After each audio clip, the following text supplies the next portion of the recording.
अस्सलाम वालेकुम रहमतुल्लाहि व बरकातुहू। मुफ्ती साहब, एक सवाल था कि उम्रे पे जब जाते हैं 21 दिन के लिए, तो वहाँ पे जाके कसर नमाज अदा करते हैं या मुकम्मल नमाज पढ़ते हैं? तो इसके बारे में थोड़ी सी रहनुमाई करवाएं।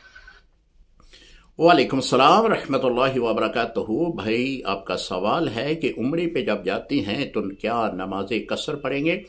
जी, अगर उम्रा जो है अमूमन जो है वो 21 दिन का उम्रे का सफ़र होता है। इसमें कुछ दिन मक्कातुल मुकर्रमा में ठहरे जाते हैं और कुछ दिन जो हैं वो मदीना मनव्वरा में।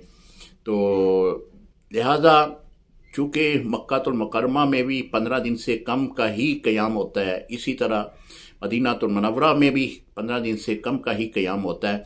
दोनों शहरों में आप नमाज कसर ही अदा करेंगे। हाँ, अगर वहाँ पे आप इमाम के पीछे नमाज पढ़ेंगे तो फिर तो आप मुकम्मल नमाज पढ़ेंगे, क्योंकि वहाँ के मुकीम इमाम की इक्तदा कर रहे हैं, लिहाजा मुकम्मल नमाज पढ़ेंगे। अगर अपनी आपने पढ़नी है तो फिर नमाज कसर अदा करेंगे। अस्सलामु अलैकुम रहमतुल्लाहि व बरकातुहू।